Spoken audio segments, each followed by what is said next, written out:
چائے پیو گے؟ میرے بات ٹائم ملے گا تقریر کرے گا، میرے بات سن لیجیے گا آپ لوگ.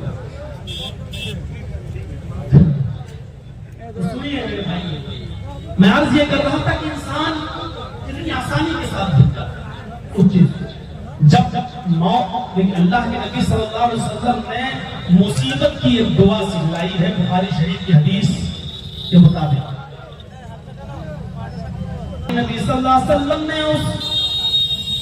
میں درس دیتے ہوئے اس صحابہ کی میٹنگ میں فرمایا کہ جب کسی کے اوپر کوئی مصیبت آ جائے یا کسی کا کوئی رشتہ دار فوت ہو جائے، جب کسی کے انتقال کی خبر سنو یا کوئی مصیبت کسی کے اوپر آئے تو وہ یہ دعا پڑھ لیا کرے، انا للہ و انا الیہ راجعون، اللہم اجرنی فی مصیبتی واخلف لی خیرا منہا.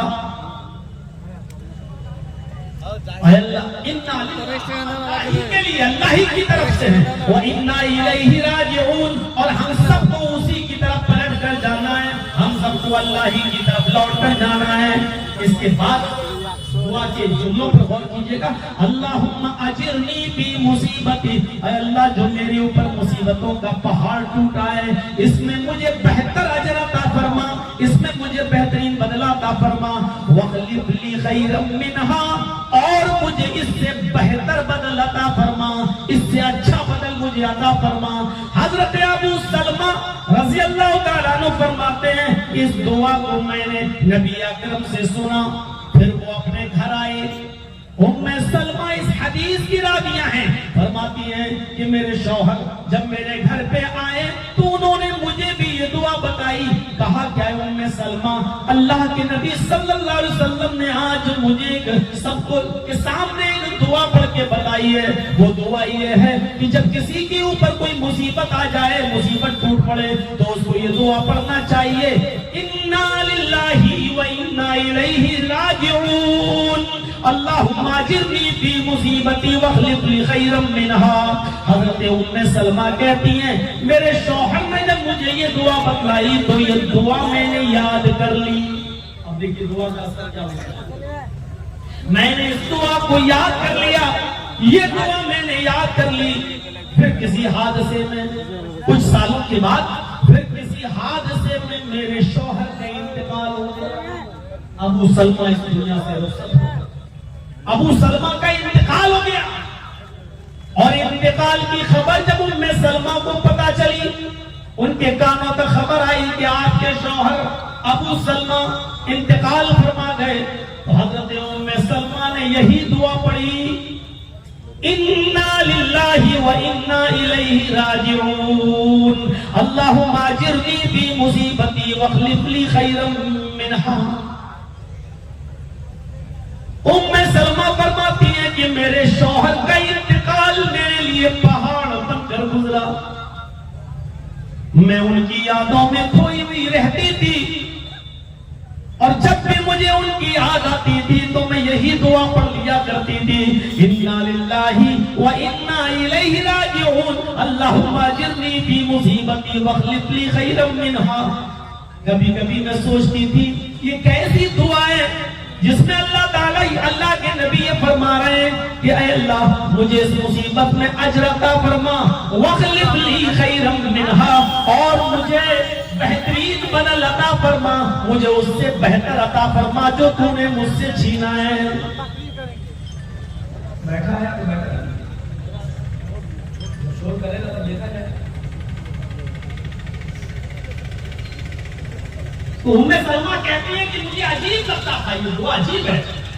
میں یہ دعا کرتی تھی واخلف لی خیرا منہا، جو میں نے کھویا ہے اس سے بہتر تو مجھے عطا فرما. ایسا کیسے ہو سکتا ہے؟ کیا ایسا بھی ہو سکتا ہے کہ اللہ رب العالمین سے میں یہ کہوں کہ جو کھویا ہے، جو چھینا ہے تم نے، اس سے بہتر تو مجھے دے دے؟ بھلا میرے شوہر ابو سلمہ سے زیادہ بہتر میرے لیے کون ہو سکتا ہے؟ کہتی ہے کہ میں سوچتی ضرور تھی لیکن یہ دعا پڑھتی رہی، اس لیے کہ یہ دعا نبی اکرم نے مجھے سکھلائی، مجھے بتلائی تھی، تو میرے شوہر نے مجھے بتلائی، میں یہ دعا برابر پڑھتی رہی. جب میری عدت ختم ہو گئی، شوہر کے انتقال کے بعد جو بیوی عدت گزارتی ہے 4 مہینہ 10 دن، جب میری عدت ختم ہو گئی، 4 مہینے 10 دن جب پورے گزر گئے، تو اس کے 1-2 دن کے بعد جناب محمد رسول اللہ صلی اللہ علیہ وسلم میرے گھر تشریف لائے، دروازے کو دستک دی۔ میں اس وقت ایک چمڑے کو دباغت دے رہی تھی، میں اس وقت ایک کھال کو ایک چمڑے کو دباغت دے رہی تھی۔ میں نے دروازہ کھولا، کیا دیکھتی ہوں سامنے جناب محمد رسول اللہ صلی اللہ علیہ وسلم کھڑے ہیں۔ میں نے انہوں نے سلام کیا، گھر کے اندر آنے کی اجازت طلب کی، میں نے ان کے سلام کا جواب دیا اور میں نے ان کو گھر میں اندر آنے کی اجازت دی۔ اللہ کے نبی جب گھر میں تشریف لے آئے تو میرے پاس ایک تکیہ رکھا ہوا تھا جس پر کھجور کی چھال بھری ہوئی تھی، لیدر کا چمڑے کا ایک تکیہ تھا جس میں کھجور کی چھال بھری ہوئی تھی۔ میں نے وہ تکیہ اٹھا کر اللہ کے نبی محمد رسول اللہ کو دے دیا۔ آپ اس تکیے پر ٹیک لگا کر بیٹھ گئے، آپ اس تکیے پر ٹیک لگا کر بیٹھ گئے، اور اس کے بعد میں محمد رسول اللہ صلی اللہ علیہ وسلم نے مجھے نکاح کا پیغام دیا۔ نبی اکرم صلی اللہ علیہ وسلم نے مجھے نکاح کا پیغام دیا۔ آئے ام سلمہ، تمہارے شوہر کا انتقال ہو چکا ہے، تم اب اکیلی کیا کرو گی؟ تمہاری عدت پوری ہو چکی ہے، میں تمہارے ساتھ نکاح کرنا چاہتا ہوں۔ آپ نے نکاح کا پیغام دیا۔ حضرت ام سلمہ کا جواب سنو۔ حضرت ام سلمہ فرماتی ہیں، اے اللہ کے نبی، ایسی کون بد نصیب عورت ہوگی جو آپ سے نکاح کرنے کی خواہش نہ کرتی ہو، اور آپ پیغام دیں اور وہ انکار کر دے، یہ تو ممکن ہی نہیں ہے، لیکن میرے ساتھ کچھ پریشانیاں ہیں۔ آپ نے کہا کیا؟ ام سلمہ کہتی ہے، پہلی دقت میرے ساتھ یہ ہے کہ میں بڑی غیرت مند عورت ہوں، میں سوکنوں کو برداشت نہیں کر سکتی ہوں۔ آپ کی اور بھی بیویاں ہیں، میں بھی آپ کی بیوی بن کر جب آپ کے پاس آؤں گی، کبھی کبھی اس کا ہاتھ سنی ہو جائے گی، پھر میں سوکنوں کی بحث و تکرار سننے کی عادی نہیں، میں بڑی غیرت مند عورت ہوں، میں سوکنوں کی تکرار اور سوکنوں کو میں برداشت نہیں کر سکتی۔ آپ نے کہا اور کچھ؟ کہا ہاں اے اللہ کے نبی، میری دوسری دقت یہ ہے کہ شادی جس مقصد سے کی جاتی ہے میں اس مقصد کو کراس کر چکی ہوں، یعنی میری عمر شادی کی عمر کو کراس کر چکی ہے، یعنی شادی کے بعد بچے پیدا کرنے کی اور بچوں کو جنم دینے کی اب صلاحیت میرے اندر نہیں رہ گئی۔ میں عمر کے اس حصے کو کراس کر چکی ہوں کہ آپ کو میں پورا کا پورا فائدہ آپ حاصل کر سکیں مجھ سے۔ آپ نے کہا اور کچھ؟ حضرت ام سلمہ کہتی ہیں ہاں، تیسری پریشانی، تیسری دقت یہ ہے کہ ابو سلمہ اس دنیا سے انتقال کر گئے، ان کے چھوٹے چھوٹے بچے جن کی کفالت میرے ذمے ہے، میں ان بچوں کو اکیلے نہیں چھوڑ سکتی ہوں، یعنی بچوں کی پرورش کی ذمہ داری میرے اوپر ہے، لہذا میں ان بچوں کو اپنے سے جدا نہیں کر سکتی ہوں، اپنے سے الگ نہیں کر سکتی ہوں۔ اب اللہ کے نبی صلی اللہ علیہ وسلم نے حضرت ام سلمہ کو جو جواب دیا وہ جواب یہ تھا، بخاری کی روایت کے مطابق آپ نے فرمایا، اے ام سلمہ، میں جانتا ہوں تم غیرت مند ہو، میں اللہ سے دعا کروں گا اللہ تمہیں صبر کی توفیق دے گا، اور یہ غیرت جو سوکنوں کے تعلق سے تمہارے اندر ہے وہ غیرت ختم ہو جائے گی۔ رہی دوسری پریشانی، رہی دوسری دقت، تو سنو، اگر شادی کی اس عمر کو تم کراس کر چکی ہو تو میں بھی کراس کر چکا ہوں، یعنی جس بڑھاپے میں تم ہو اسی بڑھاپے میں بھی داخل ہوں، اس لیے یہ کوئی بڑا مسئلہ نہیں ہے کہ تم اولاد جنم نہیں دے سکتی ہو، بچے پیدا نہیں کر سکتی ہو، کوئی بات نہیں۔ اب رہی تیسری پریشانی، جب تمہارا نکاح میرے ساتھ ہو جائے گا تو تمہارے بچے میرے بچے ہوں گے، ان بچوں کی کفالت میری ذمہ داری ہوگی، ان بچوں کی دیکھ ریکھ کو میں کروں گا، ان بچوں کی سرپرستی میرے ذمہ ہوگی۔ اس کے بعد ام سلمہ تیار ہو گئی اور پھر اللہ کے نبی صلی اللہ علیہ وسلم کا نکاح حضرت ام سلمہ کے ساتھ ہو گیا۔ آپ کی جو بیویاں ہیں ان بیویوں میں ام سلمہ بھی آپ کی ایک بیوی تھی۔ میرے بھائیوں، پھر ام سلمہ جب اس دعا کو یاد کرتی اور اس دعا پر سوچتی، اس دعا کو پڑھتی تو ان کو آتا کہ واقعی دعا کا اثر ہوتا ہے۔ اللہ تعالیٰ نے ہم کو ہمارے شوہر ابو سلمہ سے بہتر شوہر جناب محمد رسول اللہ صلی اللہ علیہ وسلم عطا فرما دیے ہیں۔ یہ دعا کا اثر ہوتا ہے۔ آپ کے گھر میں کوئی مصیبت آئے آپ دعا پڑھیے، انا للہ و انا الیہ راجعون، اللہم اجرنی فی مصیبتی واخلف لی خیرا منہا۔ بڑی پریشانی اور دقت تو یہ ہے کہ ہم دعا پڑھنا نہیں جانتے ہیں، بڑی دقت تو یہ ہے کہ ہم نے دعا کو محدود کر دیا ہے اور برابر ابھی تک یہی چلے آ رہے ہیں۔ فرض نماز کے بعد دعا مانگنا جائز ہے کہ ناجائز؟ فرض نماز کے بعد دعا پڑھنا چاہیے کہ نہیں پڑھنا چاہیے؟ امام کے ساتھ دعا مانگنا چاہیے کہ نہیں مانگنا چاہیے؟ قبرستان میں دعا پڑھنا چاہیے نہیں؟ بس یہی چیز ہمارے ہاں چلی آ رہی رہتے کر 25 سال سے میں تقریریں کر رہا ہوں، تقریباً ہر جلسے میں یہی سوال آتا ہے، یہی پوچھا جاتا ہے، اور 25 سال ہو گئے آج تک بہار والوں کی کھوپڑی میں سوال بیٹھا نہیں ہے کہ فرض نماز کے بعد دعا مانگنا چاہیے کہ نہیں مانگنا چاہیے، امام کے ساتھ مانگنا چاہیے کہ نہیں۔ آج تک وہ سوال، دعا میرے بھائیوں یہ بھی ایک دعا ہے۔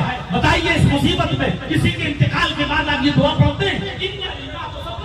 انا للہ و انا الیہ راجعون، لیکن یہ دعا اگر کسی کو کھڑا کر کے پوچھ لو آگے تو بہت ہی کم لوگ ایسے ہوں گے اللہ ماشاءاللہ جو سنا سکیں۔ اللہم اجرنی فی مصیبتی واخلف لی خیرا منہا۔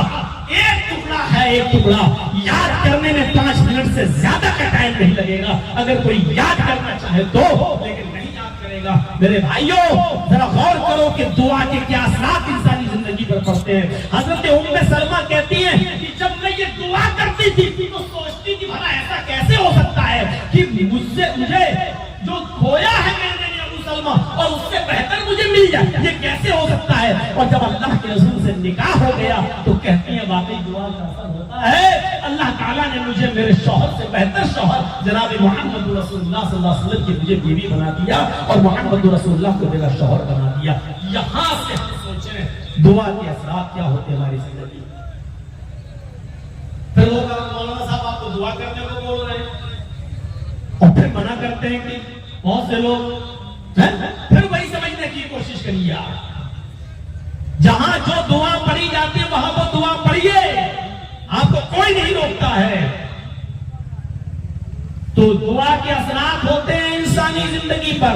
اس لیے میرے بھائیوں پھر میں کہتا ہوں کہ موت کو ہمیشہ یاد رکھو جو ہر وقت ہمارے اور آپ کے پیچھے پڑی ہوئی ہے۔ قُلْ إِنَّ الْمَوْتَ الَّذِي تَفِرُّونَ مِنْهُ فَإِنَّهُ مُلَاقِيكُمْ، جس موت سے تم بھاگ رہے ہو، اے نبی فرما دو، اے محمد رسول اللہ آپ کہہ دو، ان الموت الذی تفرون منہ، جس موت سے تم بھاگ رہے ہو، بھاگو۔ کتنا بھاگو گے؟ اچانک ہارٹ اٹیک پڑا، بھاگے، ہاسپٹل رکھ دیا گیا وینٹیلیٹر پر، ہو رہی بائی پاس سرجری، ڈالا جا رہا ہے چھلا، بچ گئے۔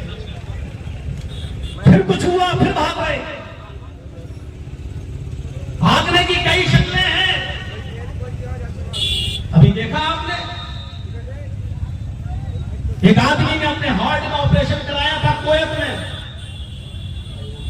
80 سال کا بزرگ کویت میں آپریشن کرایا اس نے، اور آپریشن کرانے کے بعد اس کو بل دے دیا گیا 10 لاکھ روپے کا، انڈین کرنسی کے لحاظ سے 10 لاکھ روپے کا بل۔ وہ انڈیا میں رہنے والا تھا بزرگ، بل دیکھا تو آنکھوں میں آنسو آ گئے اور رو۔ ڈاکٹروں نے اس سے کہا کیا بات ہے بھائی زیادہ ہے، چھوڑو 8 لاکھ دے دو۔ اس کے آنسو بند نہیں ہو رہے ہیں، ڈاکٹروں نے کہا اچھا چلو لاسٹ بات 7 لاکھ دے دو۔ اس نے کہا نہیں صاحب میں اس لیے نہیں رو رہا